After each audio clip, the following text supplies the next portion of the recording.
ਵਾਹਿਗੁਰੂ ਜੀ ਕਾ ਖਾਲਸਾ ਵਾਹਿਗੁਰੂ ਜੀ ਕੀ ਫਤਿਹ। ਸਾਖੀਆਂ ਗੁਰੂ ਨਾਨਕ ਦੇਵ ਸਾਹਿਬ ਜੀ ਦੇ ਜੀਵਨ ਦੀ ਵਿਚਾਰ ਜੋਤੀ ਜੋਤ ਸ਼੍ਰੀ ਗੁਰੂ ਨਾਨਕ ਦੇਵ ਸਾਹਿਬ ਜੀ ਅਕਾਲ ਪੁਰਖ ਅੰਤਰਜਾਮੀ ਨਿਰਾਕਾਰ ਦਾ ਸਾਕਾਰ ਰੂਪ ਸ਼੍ਰੀ ਗੁਰੂ ਨਾਨਕ ਦੇਵ ਜੀ ਮਹਾਰਾਜ ਜਿੰਨਾ ਚਿਰ ਆਪਣੀ ਦੇਹ ਦੀ ਤੱਤਾਂ ਦੇ ਨਾਲ ਰਚਨਾ ਕਰਕੇ ਇਸ ਸੰਸਾਰ ਦੇ ਅੰਦਰ ਰੱਖਣ ਦਾ ਸਮਾਂ ਨਿਯਤ ਹੋਇਆ, ਉਹ ਸਮਾਂ ਪੂਰਾ ਹੋ ਜਾਣ ਤੇ ਧੰਨ ਸ਼੍ਰੀ ਗੁਰੂ ਨਾਨਕ ਦੇਵ ਸਾਹਿਬ ਜੀ ਆਪਣਾ ਦੇਹ ਸਰੂਪ ਛੱਡ ਕੇ ਦੇਹ ਨੂੰ ਓਲੇ ਕਰਨ ਦਾ ਕਹਿ ਲਓ ਕਿ ਸੰਸਾਰ ਤੋਂ ਸਮਾਂ ਜਦੋਂ ਨੇੜੇ ਆਇਆ ਦੇਖੇ ਤੇ ਆਪਣੀ ਜਗ੍ਹਾ ਭਾਈ ਲਹਿਣਾ ਜੀ ਨੂੰ ਗੁਰੂ ਪਦਵੀ ਬਖਸ਼ੀ। ਸੰਗਤਾਂ ਦੇ ਤਾਰਨ ਹਿੱਤ ਡਿਊਟੀ ਲਗਵਾ ਕੇ ਤੇ ਇਹ ਬਚਨ ਕਹਿ ਕੇ ਕਿ ਪੁਰਖਾ ਜਦੋਂ ਤੇਰੀ ਮੇਰੀ ਜੋਤ ਇੱਕ ਹੋ ਗਈ ਤਾਂ ਇਹ ਦੋ ਦੇਹਾਂ ਰੱਖਣ ਦਾ ਕੋਈ ਅਰਥ ਨਹੀਂ। ਭਾਈ ਲਹਿਣਾ ਜੀ ਬੜਾ ਵਿਰਾਗ ਕਰਦੇ ਸਨ।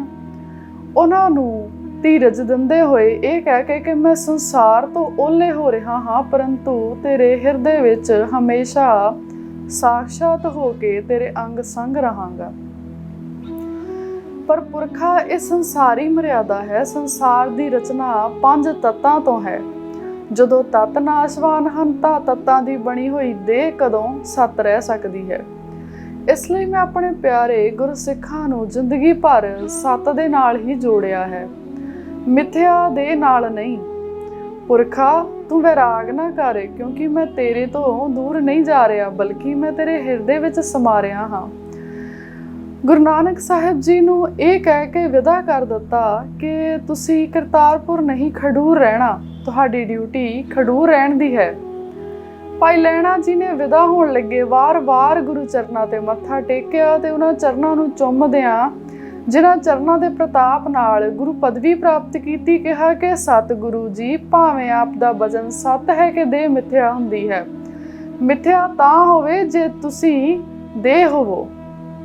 ਤੁਸੀਂ ਤਾਂ ਸਤ ਸਰੂਪ ਹੋ, ਪਰ ਮੇਰੇ ਲਈ ਜੋ ਆਪ ਜੀ ਦੀ ਆਗਿਆ ਹੈ ਉਸ ਦਾ ਪਾਲਨ ਕਰਨਾ ਹੀ ਮੇਰਾ ਧਰਮ ਹੈ। ਜਗਤ ਗੁਰੂ ਜੀ ਮੇਰੀ ਦੇਹ ਤਾਂ ਜ਼ਰੂਰ ਖਡੂਰ ਚਲੀ ਜਾਏਗੀ, ਪਰ ਮੇਰਾ ਮਨ ਆਪ ਜੀ ਦੇ ਚਰਨਾਂ ਵਿੱਚ ਹੀ ਰਹੇਗਾ।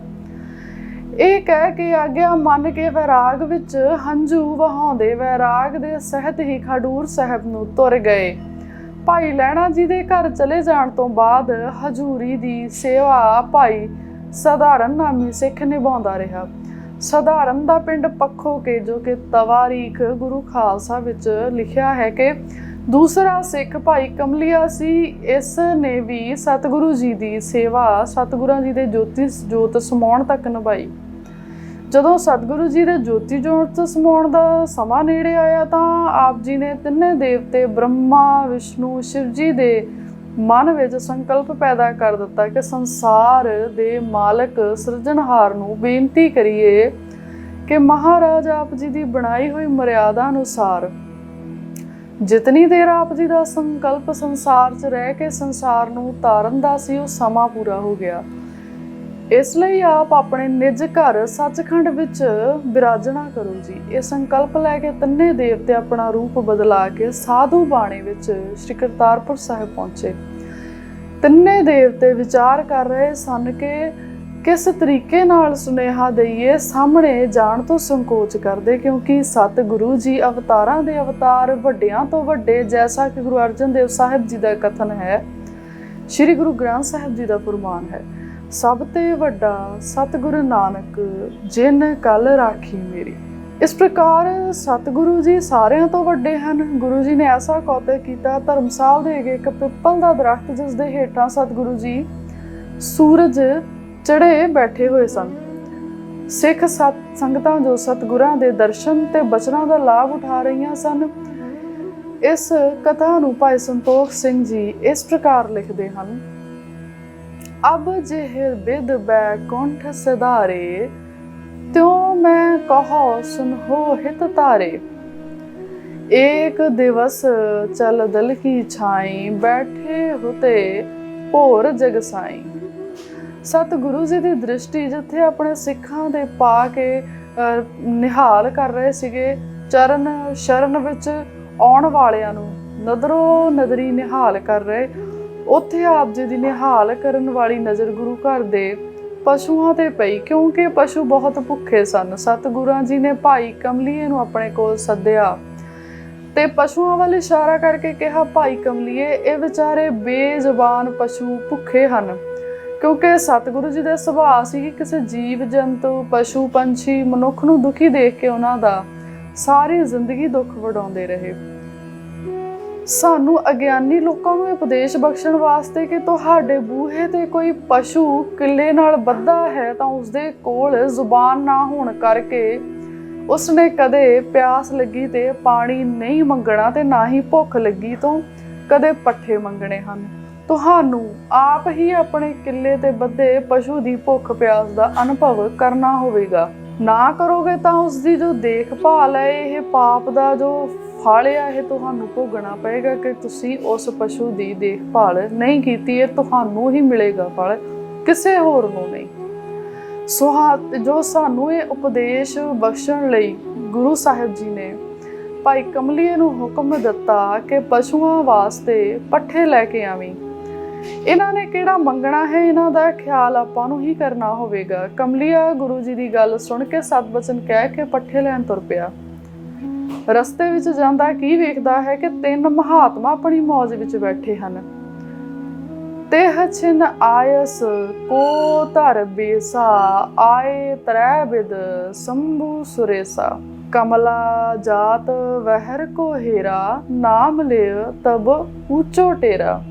श्री गुरु नानक प्रकाश जी तो ये तुकां जो हन विस्तार करदियां हन साखी दी।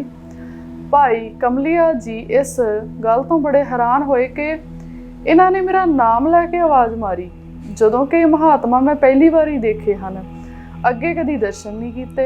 ਉਹਨਾਂ ਮਹਾਤਮਾਵਾਂ ਦਾ ਭਾਈ ਕਮਲੀਏ ਨੇ ਸਤਿਕਾਰ ਕੀਤਾ ਤੇ ਜਦੋਂ ਅੱਗੇ ਜਾਣ ਲੱਗੇ ਤਾਂ ਮਾਲਕ ਜੋ ਸੀ ਮਹਾਤਮਾ, ਉਸ ਪ੍ਰਭਾਵਸ਼ਾਲੀ ਚਿਹਰੇ ਦੇ, ਉਸ ਨੇ ਮੁਖ ਤੋਂ ਕੋਮਲ ਬਾਣੀ ਬੋਲਦਿਆਂ ਕਿਹਾ ਕਿ ਗੁਰੂ ਕੇ ਸਿੱਖਾ ਨਿਕਟ ਬੁਲਾਇਓ, ਬਚਨ ਉਚਾਰਾ, ਇੱਕ ਕਾਰਜ ਤੁਮ ਕਰੋ ਹਮਾਰਾ। ਭਾਈ ਕਮਲੀਆ ਜੀ ਬੋਲੇ ਕਿ हे महात्मा जी, ਮੈਨੂੰ ਪਤਾ ਹੈ ਕਿ ਮਹਾਤਮਾ ਦੀ ਆਗਿਆ ਵੀ ਰੱਬ ਦੀ ਆਗਿਆ ਦੇ ਤੁੱਲ ਹੈ, ਪਰ ਇਹ ਅਸੂਲ ਦੀ ਬਾਤ ਹੈ ਕਿ ਜੋ ਮੇਰੇ ਮਾਲਕ ਨੇ ਮੈਨੂੰ ਪੱਠੇ ਲੈ ਕੇ ਆਉਣ ਦਾ ਹੁਕਮ ਕੀਤਾ ਹੈ, ਉਹ ਹੁਕਮ ਮੰਨਣਾ ਮੇਰਾ ਧਰਮ ਹੈ। ਉਸ ਹੁਕਮ ਦੀ ਪਾਲਣਾ ਕਰਨ ਤੋਂ ਬਾਅਦ ਫਿਰ ਜੋ ਆਪ ਜੀ ਦੇ ਆਖਿਆ ਦਾਸ ਕਰਨ ਲਈ ਤਿਆਰ ਹੈ। ਉਹਨਾਂ 3 ਮਹਾਤਮਾਵਾਂ ਚੋਂ ਪ੍ਰਤਾਪੀ ਚਿਹਰੇ ਵਾਲਾ ਮਹਾਤਮਾ ਬੋਲਿਆ ਕਿ ਤੇਰਾ ਪੱਠਿਆਂ ਵਾਲਾ ਕਾਰਜ ਅਸੀਂ ਕਰ ਦਿੰਨੇ ਹਾਂ। ਇੰਨਾ ਕਹਿ ਕੇ ਇੱਕ ਮੁੱਠ ਘਾਹ ਦੀ ਨੂੰ ਹੱਥ ਪਾਇਆ ਤੇ ਜਿੰਨਾ ਘਾਹ ਉਹ ਮੁੱਠ ਵਿੱਚ ਆਇਆ ਤੇ ਕਹਿਣ ਲੱਗੇ, ਸਿੱਖਾ ਪੱਠਿਆਂ ਲਈ ਬਸਤਰ ਵਿਛਾ। ਭਾਈ ਕਮਲੀਆ ਨੇ ਪੱਠਿਆਂ ਲਈ ਇੱਕ ਬਸਤਰ ਵਿਛਾਇਆ ਤੇ ਇੱਕ ਮੁੱਠ ਘਾਹ ਦਾ ਢੇਰ ਲਾ ਦਿੱਤਾ, ਜਿਸ ਨੂੰ ਦੇਖ ਕੇ ਭਾਈ ਕਮਲੀਆ ਜੀ ਬੜੇ ਪ੍ਰਭਾਵਿਤ ਹੋਏ ਕਿ ਮਹਾਤਮਾ ਕਰਨੀ ਵਾਲੇ ਹਨ ਕਿ ਇੱਕ ਮੁੱਠ ਘਾਹ ਦੀ ਨੇ ਉਸ ਪੰਡ ਨੂੰ ਭਰ ਦਿੱਤਾ।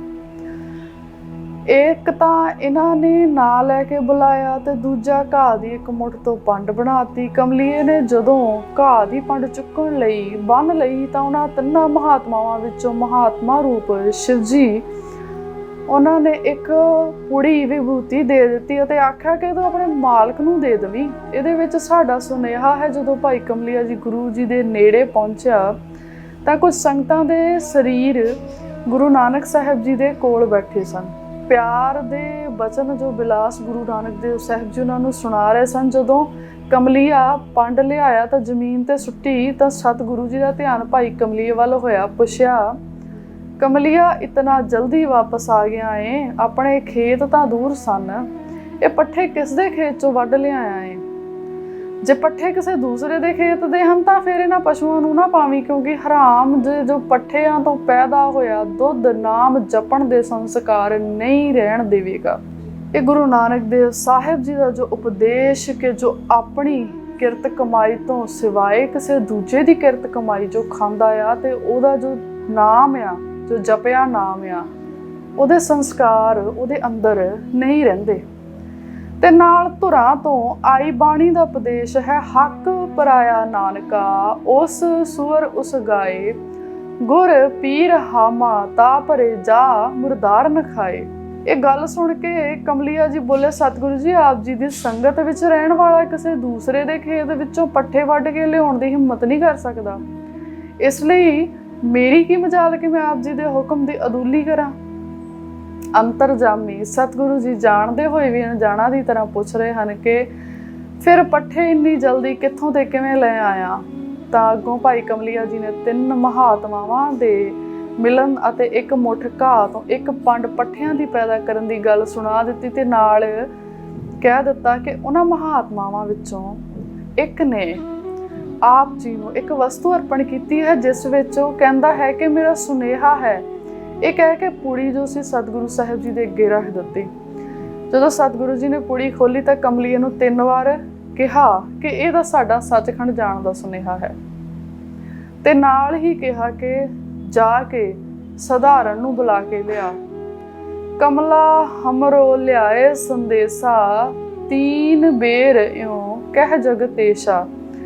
बहुर बचन उचरे श्री बदना कमले जाहु सधारण सदना। आन्हो हमरे निकट बुलाई गमन्यो कमला आयस पाई। श्री अंगद ते जो पश्चाती करत रहत सेवा दिन राती। भाई सधारण गुरु अंगद साहिब जी तो बाद गुरु नानक देव साहिब जी की सेवा करते रहे तो श्री गुरु अंगद देव साहिब जी की तरह ही आग्ञा पालन करते रहे। इसलिए गुरु जी की भाई सधारण ते बड़ी प्रसन्नता सी। जिस वेले भाई सधारण जी गुरु जी पास आए तो बाकी सारे सिख सेवक रोक दिते कि कोई भी साडे मगर ना आवे। इकल्ले सधारण नूं नाल लैके देवतियां पास पहुंचे। अगों 3 देवतियां ने खड़े होकर सतगुरु जी का सत्कार किया। गुरु जी भाई सधारण नूं भी थोड़ी विथ ते छड्ड के गए सन कि गुप्त जो वार्ता प्रगट करके कहण लगे कि सधारण गुरु सिख तो कदे भी विछड़दा नहीं बल्कि शब्द रूप होके सिख दे हिरदे विच रहिंदा है। तू इतना वैराग क्यों करदा है। रोना कल्पना अज्ञान विच है। इस अज्ञान ने संसार नूं हनेरे च रखिया है। तैनूं वो चानना दिखावां जो तू सारी जिंदगी च नहीं देखिया। मैं तेरी सेवा तो बड़ा प्रसन्न हाँ। ये कह के ब्रह्म ज्ञान की जो सिक्ख्या साकार कर दी श्री गुरु नानक देव साहिब जी ने। गुरु नानक देव साहिब जी की ज्योति जोत समाउण की जो साखी है इसकी विचार इवें ही जारी रखांगे। तुसीं साडे नाल जुड़े रहो ते देखते रहो टीवी पंजाब।